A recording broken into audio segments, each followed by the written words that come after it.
Bonjour, bonsoir, tout dépend de l'heure à laquelle vous me suivez. Je suis une des enfants des Nomodantemi et je viens en mon nom et au nom de tous mes frères et sœurs pour faire ce petit audio histoire de dénoncer le manque de professionnalisme, le manque de sérieux et le manque de transparence auquel le traitement de notre père fait l'objet. À notre connaissance, il était interné au CNPP, soi-disant pour des raisons de santé mentale, et depuis quelque temps, nous avons vu sa santé commencer à se détériorer. Nous, en tant qu'enfants, nous, en tant qu'enfants, on a voulu demander des explications, on a demandé des explications et on continue à demander des explications pour savoir exactement ce qu'il en était par rapport à son état de santé, ce qui se passait concrètement, et à chaque fois, c'était sans succès, ou alors on nous donnait des explications qui n'étaient pas claires. À partir de là, il y a un problème. L'accès à sa chambre a commencé à être interdit à mes frères et sœurs, aux gens de sa famille, mais bizarrement, il y a des gens qui ne sont même pas de sa famille qui arrivent à s'introduire et à prendre des photos avec la complicité des soldats qui sont postés à l'extérieur et qui sont censés en fait le surveiller. Comment vous expliquez ça? Alors qu'à chaque fois que les gens de ma famille veulent entrer pour aller le voir, pour les quelques fois où ils ont pu entrer et aller le voir, ils étaient strictement surveillés, ils n'avaient pas le droit d'entrer avec des téléphones portables. Et là, il y a des gens qui arrivent à entrer à l'intérieur avec des appareils photo, alors qu'un appareil photo est beaucoup plus compliqué, et beaucoup plus compliqué à cacher et beaucoup plus visible en fait qu'un téléphone portable.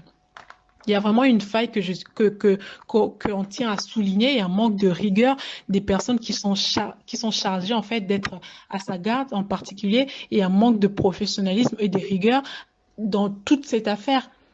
La façon dont cette affaire a été gérée, il y a clairement un manque de rigueur et de professionnalisme. Je parle ici de la façon dont il a été arrêté, les vols que les représentants de l'État, les militaires, les soldats et tout ce que vous voulez, ce qu'ils ont commis à la résidence, les personnes qu'ils ont tuées, des vies humaines qu'ils ont tuées, il y a clairement un manque de professionnalisme.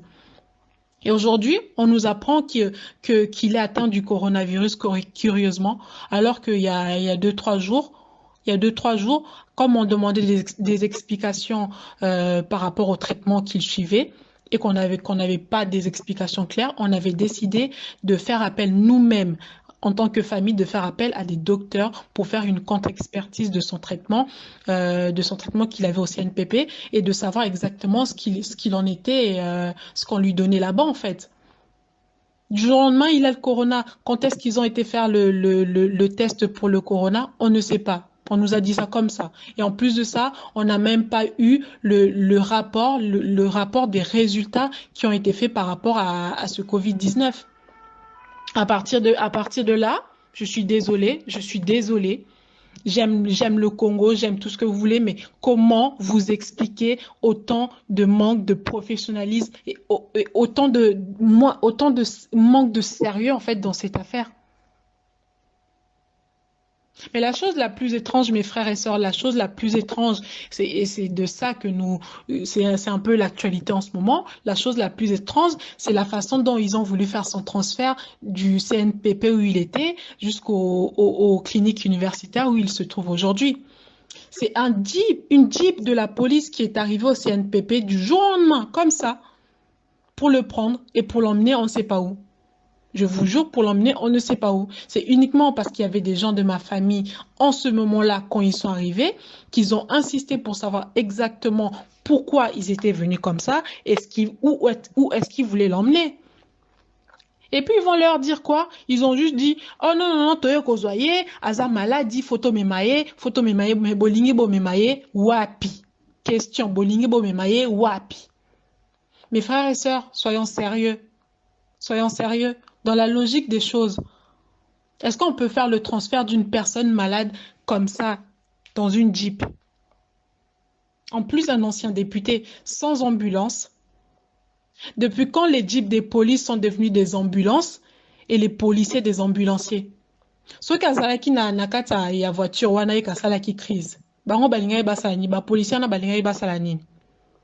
Là encore, je dois parler d'un manque de professionnalisme, voire même d'un complot qui a été détourné d'un complot plus grave qui a été détourné parce que ceux qui battent ta famille, Bazala qui sur place, on ne sait pas ce qui allait se passer. Allez-y comprendre, mes frères et sœurs. Allez-y comprendre. C'est parce qu'après après quelques coups de fil qu'on a passés et quelques discussions, c'est là qu'on a décidé qu'il fallait qu'une ambulance vienne le chercher et l'emmener à la clinique universitaire où il est transféré aujourd'hui aujourd'hui là. Par rapport à tous ces événements qui ne sont pas clairs, nous attirons l'attention du gouvernement congolais et de la communauté internationale. Notre papa a été admis aux soins, au CNPP pour des soins et des problèmes mentaux, à ce qui paraît. Et aujourd'hui, 2 mois après, on nous dit qu'il a le corona et que son état de santé s'aggrave. S'il lui arrive quelque chose, ça sera uniquement de la responsabilité de l'État congolais. Car il était entre vos mains et c'est entre vos mains que sa santé s'est dégradée. Ça sera uniquement de la responsabilité de l'État congolais. À tous les Congolais, à tous les peuples Congo, les Bénin-Congo, nous vous prenons à témoin et nous vous demandons de nous soutenir parce que le combat que Nemwanda Ntemi a mené depuis des années, c'est pas seulement un combat pour les Bas-Congo, pour les Congolais, mais c'est aussi un combat en fait pour toute la race noire tout entière. Ne laissons pas une fois de plus un Toumou-Nzambe et un leader être éliminés comme ça, sans que nous puissions voir les choses, sans que nous puissions s'y opposer. Ne nous voilons pas la face, mes frères et sœurs. Ne nous voilons pas la face et voyons les choses. Quand les Nemwanda Ntemi parle des injustices par rapport au Bas-Congo, c'est un fait. Et aujourd'hui, on le voit avec les personnes qui ont été promues comme mandataires dans les entreprises publiques. Il n'y a presque pas des Bénin-Congo, des Bas-Congo. Alors que la province du Bas-Congo, actuel Congo central, est un des poumons économiques de la RDC et le deuxième poumon économique de la RDC. Il y a un problème. Après coup, certains vont dire « Ah, Nemwanda Ntemi Azaki n'a raison. Ah, Papa Naloba Kinae. » D'autres vont voir ça, ils seront d'accord, mais ils vont juste fermer les yeux. Ils vont juste fermer les yeux. Je veux que le peuple congolais prenne conscience des choses et de la manipulation dont nous sommes victimes. Je veux que le peuple congolais prenne conscience des choses et de la manipulation dont nous sommes victimes. On va vous faire diaboliser une personne. On va dire que ah, Papa Wana, c'est un tribaliste. Papa Wana, Azalaka Mutumabe. Papa Wana, Papa Wana. C'est la même personne qu'on vous fait diaboliser alors que cette personne-là, c'est cette personne-là qui défend vos intérêts. C'est cette personne-là qui ose dire tout haut ce que beaucoup n'arrivent pas à dire en fait. Et on vous fait diaboliser une personne comme ça. Et ceux qui ont commis des crimes, ceux qui ont commis des massacres au Congo, ceux qui ont tué des gens, parce que des gens manifestaient, parce que des gens faisaient ceci ou cela, ceux qui ont commis des massacres, ces personnes-là, aujourd'hui, sont devenus des rois au Congo. Allez-y comprendre, mes frères et sœurs. Allez-y comprendre. Franchement, le peuple congolais, ouvrons les yeux, s'il vous plaît. Ouvrons les yeux, nous avons besoin de soutien par rapport à tout ça. Voilà le message que je tenais à faire passer. Matondo, Matondo. Merci à vous tous, Singeta.